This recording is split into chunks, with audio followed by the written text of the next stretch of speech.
All right, JoeyRitter.com, on Twitter at Joey Ritter. Excited about my guest today. I got Michael Serio, aka Metro. Metro, good to see you again. It's been, I don't know, 5 years? Yeah, it's been a long time. It's been Quite a a real long while. time. Since the YSP days. Are you in Um, the shower right now? am I in the shower? Yeah, it looks like you're in the No, shower. man. This is like a $13.99 curtain from Target. Yeah, A shower curtain? it wouldn't work in the shower though. It's like felt. It's a very nice material here. Okay. But I'm in the market for a new one because it's not quite big enough with my new setup. Someone should buy you a curtain, for the love of God. I think the podcast is going to get big enough for that to happen, but not yet. Um, but anyway, it's good to see you again. Now, how did you get the nickname Metro?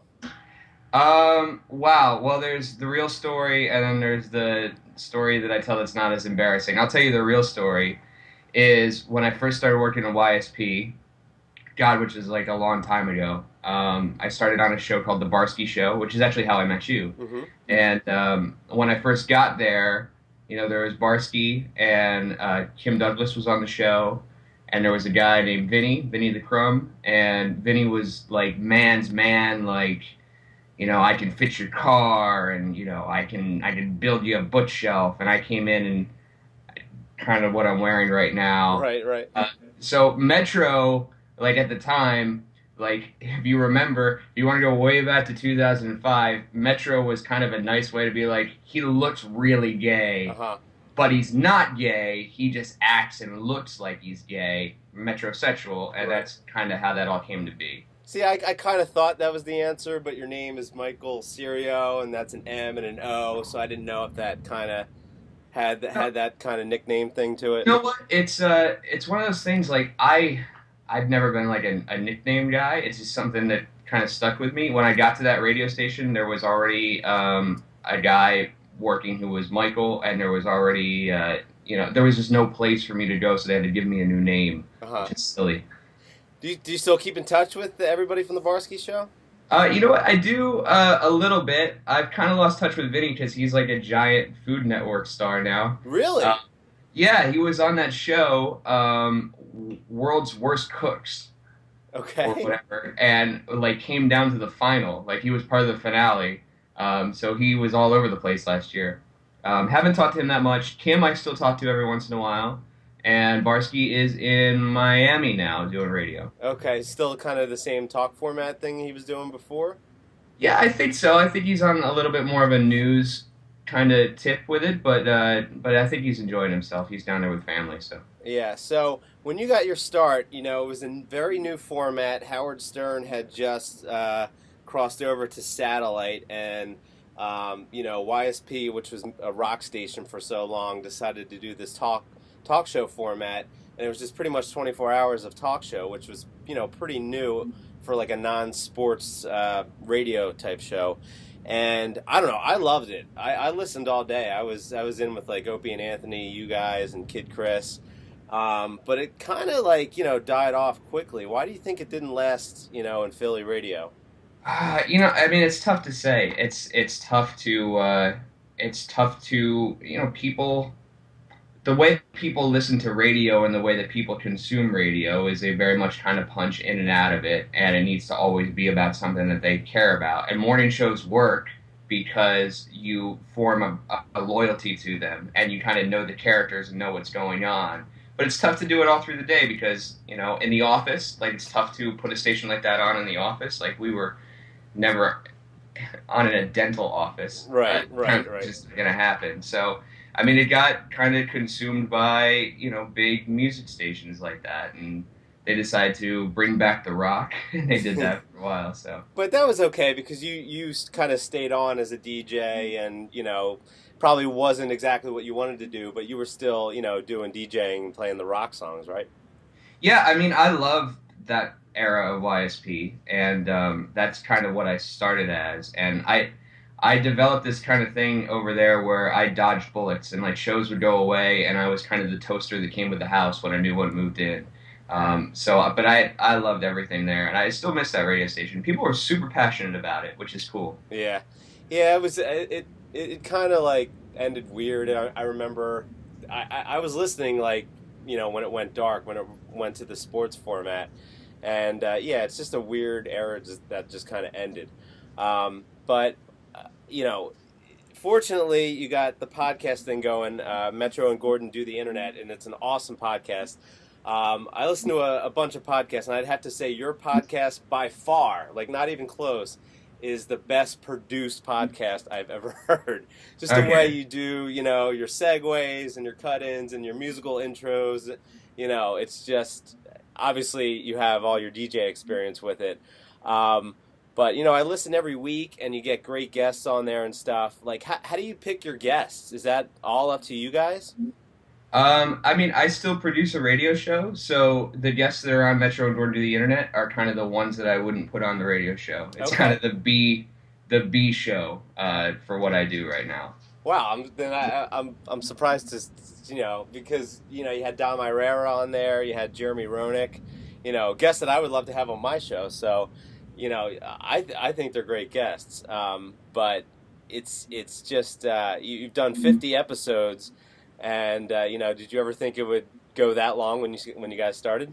No, you know what? We joked around about it because it really did come at a time when shortly a couple months after YSP went away, and Gordon and I have always been really good friends, and he was unemployed at the time, and I was doing another show, but still had this kind of creative itch that I felt like I needed to scratch in a way, and we were like, we should do a podcast, and we sat in a Chili's, and we had a piece of paper with a bunch of names on it, and we decided to go with Metro and Gordon to the Internet. We did like one or two, like we put the first one out and people really liked it. We were like, wow, people will listen to this. Yeah.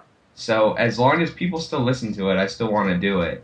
I find that podcasting, because I'm very into podcasting, but like I said, I guess I'm in a minority because I was into the talk radio format on YSP, so I don't know, I just gravitate to that type of entertainment. But I feel like, you and I are kind of the same age. Do you feel like, younger kids, in their teens and in their early 20s are going to gravitate towards the podcasting culture, or is that always going to be something that's hard to break through?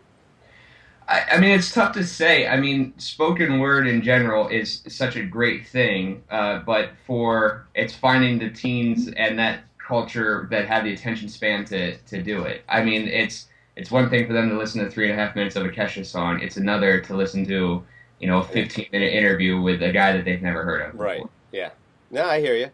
Now, what is it for you? Like, why did you decide that you wanted to start doing this? Because when I knew you were in a band. You're right. And I'm sure you have another life besides that, and right. Other stuff besides that. What made you say, I still need to express this in some way? I want to do a show. Yeah, I tell you exactly. I had a daughter in May of last year, and being a dad and that whole lifestyle, the band and finishing shows at 3 a.m. didn't quite lend itself, and I was in a cover band, Ritter, the band I was in when you knew me.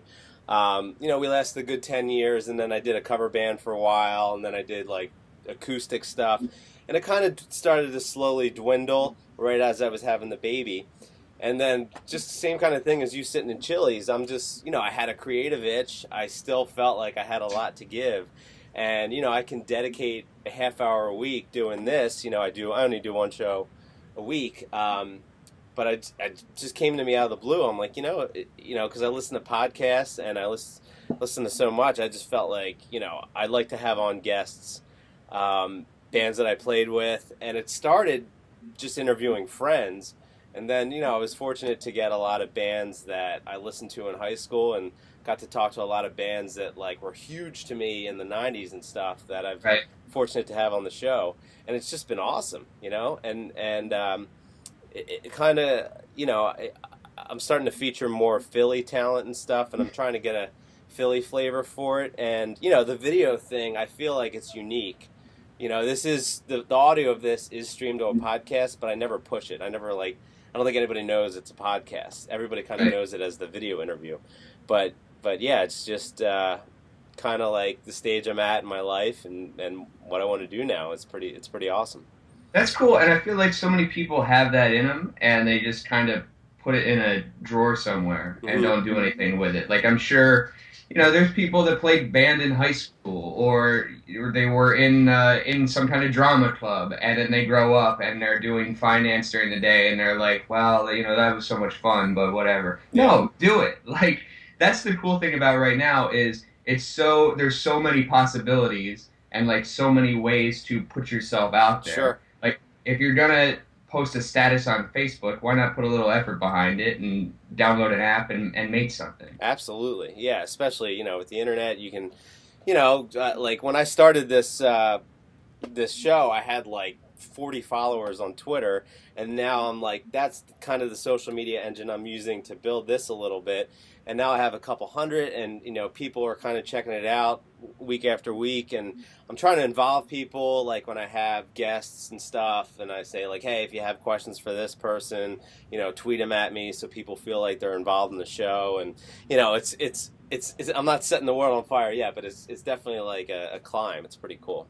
Can I ask you what you do for like a normal job, like when Yeah. you're doing this and being a dad? Yeah, I'm in marketing. I work for a company that forecasts weather for businesses called Planalytics. As a marketing guy, I have to mention the company name, and it's a very out of the box company. Like their financial weather, or like what it's going to be outside when they head to work that morning? all of it, whatever. It's what dollar amount the weather is going to cost you. If you're selling jackets, if you're agriculture company, that kind of thing. So we just like help businesses with how weather impacts the business. So Okay, cool, yeah. very cool. So that's my day job. Now back to you. I did want to ask you about interviews in general, because you've been doing this a while. I've only been doing this a couple months. How do you prepare? Do you do a lot of research for your interviews when you have guests coming up, or do you have like a stockpile of questions that you kind of go to every now and then?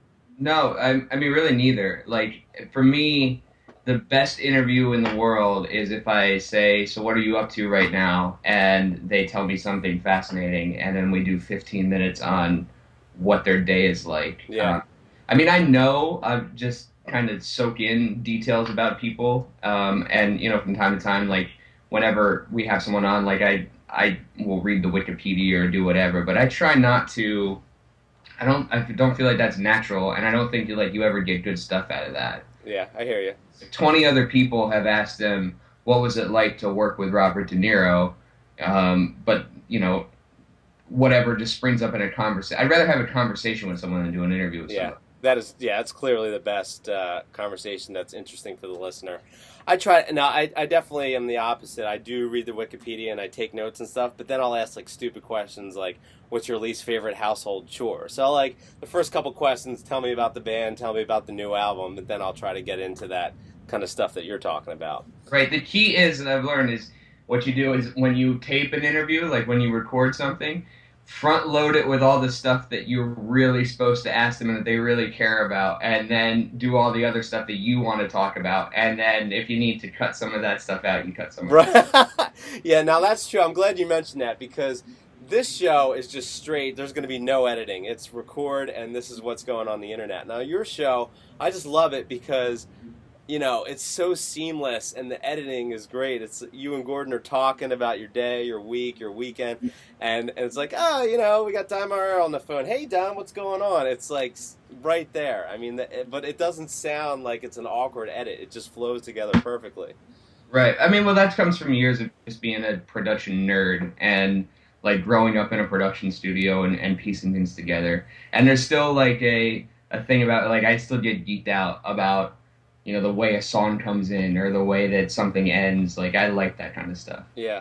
When you're interviewing people, do you ever find yourself kind of stop listening to them for a second, and then, as they're describing what you're talking about, you're like, oh shit, I gotta, jump back in with something, but you've kind of zoned out? Yeah, you totally get lost in it sometimes. Like, especially if you're trying to think of, that's the problem with not, like, preparing anything, is when you're trying to think of a question and then their answer stops way shorter than you thought it was going to. You're like, oh, well, so you're on, that's on at 9 o'clock on NBC. Like, that's when that kind of thing happens. See, but at least you can edit it. There's times, and there's, you know, with this show where people have thrown me like a beach ball and I've just completely swung and missed. Like it's so hit or miss. Like there's times where like I feel like I'm brilliant, and then I listen back to it and it's like, oh my god, this is horrible. But Right. I feel like that's how you get better. I mean, do you listen to your own podcast and like try to craft your style? I mean, yeah, no, I don't.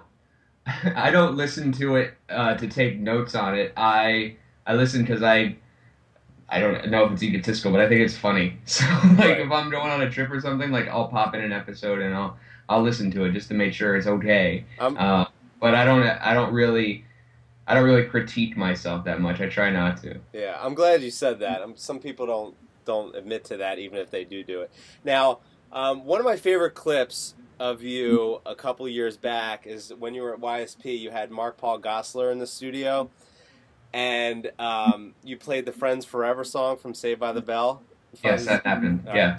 And I just loved it because it was so like raw and unexpected, and if you watch the clip, he's like, oh, okay, you're gonna play the Saved by the Bell theme song, like I've seen this a million times, and then you just roll into the Friends Forever, and you didn't care at all, like if you were singing it bad or whatever. So I just think that's a hilarious clip. But I watched the whole interview, like as I was thinking about what to ask you. And you're kind of talking about Saved by the Bell episodes, and you're like, hey, the one episode where you're writing the school song and you sabotage the piano, and he's just kind of sitting on the couch, and he's like, yeah, man, totally don't remember that episode. Do you buy that? No. I mean, yes and no. I mean, a guy like that was when he was a kid, and I'm sure that I probably watched that episode. I know that he put lemon juice in the water way more than he knows that he put lemon juice in the water because he did 1,000 of them. Um, so yeah, I mean, yes and no. But Mark Paul Gosselaar Day at the radio station was awesome. Like every girl, there's girls that I didn't even meet before that were lined up in the studio just to meet him. Yeah. And then the best part was, so we go and we do that whole thing, and I sing this awkward song to him, which, by the way, is on YouTube if you want to watch it. And I still get alerts whenever there's a comment and someone calls me a dumbass or I'm the worst singer ever and I should kill myself. Like, that's a nice email to get. So post one of those and send that to me. See, I'm gonna tweet that this week, the clip you're talking about. But that's why I love it so much, because you didn't care if you sounded good when you sang it. That's what made it so brilliant, I thought. Yeah, I think it's almost funnier that way. Like, I'm more interested in being funny than having anyone think I'm talented at anything. Yeah, I mean, But so we get, but real quick, so after we get done everything, we walk out and we're at Fourth and Market in Center City, Philadelphia, and there's this large black woman who recognizes him and goes, hey, I know you, and he goes, oh, hey, and she goes, you're James Vanderbeek. I see. I could see that though. I could see that, but Yeah, that is especially awesome. that he had the longer hair, and he's like, oh no, that's not, whatever, fine. That's awesome. Um, but he was cool though in general. Like the actual interview, um, there's a lot of like actors that have a problem talking about the roles they played as a kid. But he was cool. Like he embraced it, and he was cool with talking about it. Like you could tell he wanted you to watch whatever new show he was hawking at the time. But he was generally cool. Yeah, it's such a bummer when they're like that. When, because I've had that experience before where, you know, you have them on because you love this thing that they did, and they're like, yeah, I did that thing, but if we can move on and talk about my show on TNT that no Yeah. one's ever going to watch, I'd Any appreciate specific that. person that comes to mind? Oh God, I'm trying to think back. Yes, I don't know how many I want to throw under the bus. Oh, we just talked on one of the episodes about Ralphie from A Christmas Story was kind of like that. Oh, really? Yeah, I wasn't really Oh, interested in come talking on. about that. I know he's like a director or something, but he's such an icon. Like, how could he not talk about that? Honestly, it happens more like, and I know you have been in the music world and like played with a lot of bands. Like I always find with bands, it's when they're on their way up and they think that they're the biggest band in the world and they're gonna break and like you should love them, and it's when they're like way past the prime where they think that you should still like worship them, And that's when they're always kind of dicks in Yeah. that situation. There's a nice little middle ground where they're comfortable with their success and they're super gracious. But those are kind of the extremes that are awful. Yeah, there's bands are all over the place. I feel like the people that you were mentioned, generally if they're dicks, they're gonna stay dicks most of the time. That's Right. that's my experience. But all right, Metro, I got some little known facts about yourself here. You enjoy talking to strangers. Yeah, you asked me this. You asked me some things about myself, and I was trying to think of hobbies, and they change a lot. I'm in a place right now where I'm just trying to be open and do as many different things as possible. But the one that's always consistent is talking to strangers. And it's funny, like it's not. I'm single right now, and it's not like a thing about picking up girls. And it's just I just want to talk to people, and I want to have more friends. I would love to just have this huge circle of friends where there's a ton of options to go do a bunch of different things. And it's weird is that, and I don't know how it is for you, but I don't have a lot of friends from high school or college. Like I kind of went through this period where I started working and they were still playing video games in the basement and we kind of separated a little bit. Sure. And I still love those guys and they're great, but we just don't hang out like that. So that's where a lot of people find their kind of circle. Like they take a couple people from there, and then they take a couple people from work. And I didn't do that as much, so now I'm like on a quest to kind of widen that scope. Okay. So I find myself in these weird situations where I'll talk to guys, and we'll be out, and like he seems really cool. I was like, hey, if you want to go grab a drink sometime, we should totally do that. And it's weird because there's this social stigma to it where, wow, if you talk to a guy and you want to hang out with him, you got to be gay. But it's not true Not at like all. that. No, and that's tough for some people to grab. Like it's tough to. I think for a lot of guys, it's tough to be on the other end of that, where they go, yes, I would like to go on a one-on-one adventure with this male. Like, Yeah, it's just a weird thing. I think maybe if it was like 3 minutes after you met him, I could see that being a little odd. But yeah, if you hung out with him that night, then yeah, I could see that. Yeah. But no, that's cool. I mean, so you're talking like going to bars and stuff and just striking up random conversations because that's hard to do. Even if you're not trying to pick up a girl or talk to a dude, like it's just tough in general. Because I feel like people, their first reaction is to kind of be standoffish if they don't know you. It's just tough to start random conversations with strangers. Yeah, I mean it's easier if you're just open to whatever and you don't care. Like the thing is, it takes practice. But the Sure. thing is, like you do it enough, and if you just want to talk to everybody, I mean, there's a ton of people out there. I live in this amazing city with a lot of cool people, and everyone's got cool stories. And if they're standoffish, whatever, I'll talk to the next. Move on. Yeah, I mean, you go out with a group of friends and you try to acquire some along the way. Sure. Now, as a kid, you rode horses competitively. I did. Was that your decision, or did your parents make you do that? You know what? A little bit of both. My parents come from that. Well, my mom's side of the family comes from that world where they did that. Like they show horses and they like put a saddle on them and dress up in Western wear and put the cowboy hat and the chaps on and then compete and like showing classes and win stuff. And when I was a kid, I did that for a while and would do it every weekend. I would go and dress up in my little Western wear and put a hat on and put some chaps on, and then I would go and I was actually I won like a bunch of awards. I was the lead line champion of New Jersey and the walk trot champion of New Jersey when I was a kid. Okay. And then there was definitely this point where it hits you all of a sudden where you go, oh my God, this isn't cool. This is super lame. I need to stop immediately. Yeah, I think again, it's a social stigma. I think it's because you're a guy, but it is a cool activity from age whatever you started till like maybe fifth grade. I don't know how long did you do it till. Like till last weekend, and then I was like, you know what, I should put this away for a little bit. No, I don't know. I think it was like it's like fifth or sixth grade where I said, friends started doing stuff, and there was pickup football games, and there was little league, and I was like, I kind of want to stay and do that. None of my other friends wear chaps. I think I should stay home.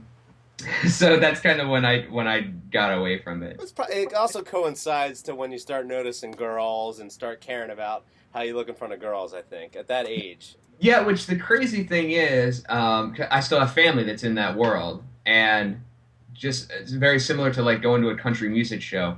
The girls in that arena, in that lifestyle, are usually beautiful, Uh huh. like ridiculously hot. Because they're just country girls and they love their horses, and that's what they do, and they're all a bunch of Taylor Swifts. But it just wasn't for me at the time. Who knows where I'd be right now? I'd probably be in a barn. No, that's fine. I mean, it's good that you can live city life, and then if you choose to go, do the country western thing, you have that option as well. Yeah, no, I don't though. I Well, just live city life now. now your dog is racist. What is up with that? My dog is totally racist. Do you have a dog? Do you have pets? I have. All right, I'll see if I can pan over here. That in that tank there is the worst pet you'll ever see in your entire life. That is an iguana, and Wow. I married into an iguana. Oh, really? That's Okay, not your idea? that's not my idea. My wife has had that disgusting green thing since she was like 16, and we're well past the age of 16 now. I'm gonna be like 47. I'm still gonna have an iguana. These things Did she don't die. did she smoke a lot of weed at 16? That feels like you get high and No, she decide to just buy an iguana. she's just a big animal lover. Like she had, a rabbit and like she had a pet rat, and we have a cat, which is a normal pet, and I can take the cat, except for when it pisses in the corner over here. Um, but anyway, no. So I have a cat and an iguana, and an animal lover wife who would probably have more if she could. Right. So with dogs, like we'll go for a walk, and like I said, I live in Center City, Philadelphia, so we'll walk around, and as people will kind of pass by, like she'll be normal and just kind of sniff around, sniff everything, and then like a black guy will walk by, and she'll just lose her shit entirely, like just start barking at him, and I feel like he knows. And I know kind of what the situation is because he saw all those other people walk by, and it's like a super like racist duck duck goose situation Right, right. where like she gets to him and is like "Rah, rah, rah, rah, rah, racial slur rah, rah, rah, rah." Is it just guys? um yeah, I mean it's more guys than, but it's anyone, and it's not even like a black thing, it's anyone that's not, she's very, I think she might be German, I don't know. It's anyone that's not white she has a problem with. Have you had to do that thing where you're like, I don't know, I just, I'm just walking the dog, like had to have that awkward exchange? Yeah, it's just a lot of like, be nice, come on, stop. He's very nice. Come on. And it's still like to this day that way? Hasn't Yeah, improved? no, she's crazy. I don't know what to do about it. I try to just make myself look as racially friendly as possible, just so we kind of balance each other out. Okay. Well, I don't know. I mean, that does sound like a predicament that you're in, but my cat just keeps pissing in this corner right here in my basement, and there's nothing I can do about it. So I don't know. It's just I don't get how like if she's an animal lover, like do you like snuggle with the cat? Like do you pet the cat? Like um I don't get cats entirely. I definitely don't get iguanas. And right. like if you're an animal lover, I would think you would want to have an animal that you can, I don't know, love Yeah. affectionately. Well, the weird thing is, obviously, when my daughter was born 9 months ago, that changed everything. So before she was born, the cat ruled the house. Like the everything was centered around the cat. Like it would cause all this mischief, and we had to chase after it. And then once the baby was born, the cat is like the redheaded stepson, like just not paid attention. And it's weird because he knows it, and he like now he kind of doesn't. He realized what he used to have, and he comes up and he's all affectionate now. So it's weird how like they can pick up on that kind of stuff. And he's just pissing in the corner just to show you, like, look, what's up? I don't think What are you he's gonna do? I don't think he's doing that out of spite though. I just think he's an idiot, you know. Or maybe it's the baby. Maybe he's jealous of the baby. I don't know. Because the baby doesn't understand yet, and the baby crawls over to him and tries to just like bat at him and stuff, and there's no way to tell a 9-month-old not to do that. So Right. crazy stuff happened here, Metro. But all right, the last thing we do here on JoeyRitter.com, which is my morning zoo radio bit here, we do a segment called "Turn It Up or Turn It Off." Okay. I'm gonna name you 5 songs, and you simply tell me if you turn it up or turn it off. Okay. Turn it down is not an option, Metro. So I'm either like, yeah, I dig this, or no, thank you. You could say it like that if you want, yes. But that's the equivalent to turn it up or turn it off, right? Well, the thing is, I haven't listened to John DeBella in a while. I don't know how it works. The thing is he still around? Does he still do radio? That guy? I'm pretty sure he does. I gotta tune in. It's not his mustache is. Oh wait, hold on. Before we do turn it up or turn it off, I forgot to ask you about Danny Bonaduce. I can't believe that. Yes. Yeah. So you worked with Danny Bonaduce, which he is quite a character. That guy. Do you have? Yes. I'll ask the Robert De Niro question. Do you have a standard Bonaduce story you tell people? God, you know what? No, because he's one of those guys that I feel like most of the people I come in contact have their own Danny Bonaduce story. So it's a lot of them going, there was this time when I saw him do this, and then he drank that thing of vodka and he rode a skateboard, and I'm like, yeah, no, he's kind of like that. That's kind of the conversation. But it's cool to go to places with him when he was here and we worked together. It's like funny, like with that James Vanderbeek, Mark Paul Gosselaar story, is we would walk into places, and it was funny to see it, like kind of like dominoes. They fall around the bar, where the first person sees him and goes, "I think that guy's famous," and then they go, "Yeah, I think that's that Danny Bonaduce guy," and then like kind of one by one, like around the bar, and then it becomes a thing. How was he with like fans and people that went up to him, and probably? Did he ever get mistaken for Bobby Brady or something stupid like that? Well, I mean, everybody always makes that mistake where they're not sure which 60s sitcom he's from. But honestly, the guy is a sweetheart, and I've never seen him not be super cool to somebody who was out with him. And I've never seen anyone. I've taken a lot from him as far as how much he appreciates people that listen to what he does and they pay his paycheck. I think that's super important. If somebody is going to take the time to listen or view something that you create, thank you. Anything that you want, whatever I can do for you, please tell me. Yeah. And that was very much how he was. I got that a lot from him.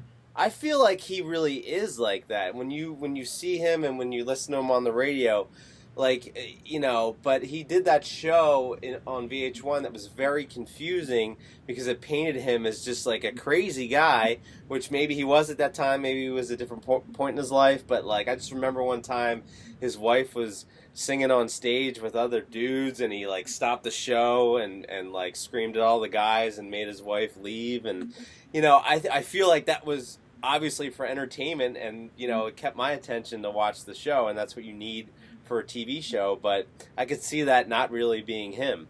Yeah, what's crazy? I've never seen that show because when I started working with him, I was tempted to, and I go, no, he's kind of crazy on his own. I don't need source material to kind of figure it out and to add to it, and I didn't want to change my perception of anything. I think it'd be funny if you checked it out now after you worked with him. I'm tempted to. I haven't, but I probably will at some point. All right, let's do turn it up or turn it off. Right, do I got to do it like this when I do it? Is that what I talk with my hands a lot? Yeah. Turn it up, turn it off. All right, now I usually have safe bet songs that I know the other person would know, but you're a very big musical guy. I know that you know a lot of music, and these songs aren't that off the wall, but they're not the run of the mill songs. So okay. First song is Three Little Pigs by Green Jello or Jelly. Okay, I would turn it up. They were actually just here, and he's one guy, and he does all of this stuff by himself. Gordon, who does the podcast with me, works with a venue, Kung Fu Necktie, in the city. Okay. And he had them there, and actually said the guy's, he's weird, but he's a super nice guy. But I would turn up some Three Little Pigs by the hair of my chinny chin chin. So he didn't have a band with him when he played? You know what? I don't know exactly how it works. I just know he travels with a bunch of costumes, big costumes, and he that song, that whole time, Like, there's one. If you want to ever find out how old somebody is in a bar, ask them if they know Three Little Pigs by Green Jelly, Yeah. and that's like the instant clarifier. I agree with that, and to me, that song is Crash Test Dummies. Mm-mm-mm. That's the Yes, cutoff title. song for me. Like, I know that song. People in my generation know it, but like, I worked with like a female singer who was 7 years younger than me, and that to her generation, that song was nothing. Yeah, isn't that crazy? And you feel super, super old when that happens. Yeah, yeah, And you're disappointed for them. You're like, you need to know who the yeah. Crash Test Dummies Seriously. are. They're awesome. And then you oversell it, and then they listen to the song, and you're like, no, no, All right, next song is "Teenage Dirtbag" by Wheatus. Oh, I turn it up for sure. I love Wheatus. Yeah. I'm one of the few guys. I know they're like a one hit wonder, but I like that album. And they do a great cover of an Erasure song, which the name escapes me right now. But Wheatus is actually a decent band. I like them. Yeah, Eraser's weird. Like, I don't have any Erasure songs on my uh, cell phone. My Google Music is what I use to play music. But, like, I just find myself walking around the house singing Erasure songs all the time. And I can't explain it because I never listen to him. But his songs are always in my head. Next song is Stacy's Mom by Fountains of Wayne. You know what? This is a hard segment for me because there's not a lot of stuff that I would turn off. But if I'm going by the judgment of if I dig it or not, I guess I would turn it off. I don't know. That song was just burned into my skull for so long, Right, right. and it's not in the good way. Like there's songs like New Radicals songs that are burned into your skull, and you hear them, and you go, "Oh yeah, all right." But Stacy's Mom doesn't really have that effect on me. Yeah, yeah. See, that's why this is such a difficult segment. You thought this was John DeBella, but there's some songs like, you wouldn't turn it up or turn it off. You'd probably just leave it on at the volume, but that's not an option. So, Right. Step by Step, New Kids on the Block. I would turn that up for sure. I would Good. definitely turn that up. I I agree with you. I went through a stage where and my dad quotes this to me all the time. When I was a kid, I liked New Kids on the Block, because I was at the age where I was still young enough where it was okay to like New Kids on the Block, and I didn't get like kind of what that was or what was happening around New Kids on the Block. Right, And I right. told my dad at that time, I'm never gonna get sick of New Kids on the Block, and he always brings that back up in my face because I'm kind of sick of New Kids on the Block, but Oh, I really? still do love that song. Well, I mean, there was a point where I was like, yeah, okay, I'm done with New Kids on the Block. Like, I got over it. I hear you. I don't And know. Like, I think I heard them different as a kid because I listen to them now. I'm like, you know what? These are good songs, and I feel like I felt the pressure to not like them as a kid, as a adolescent kid.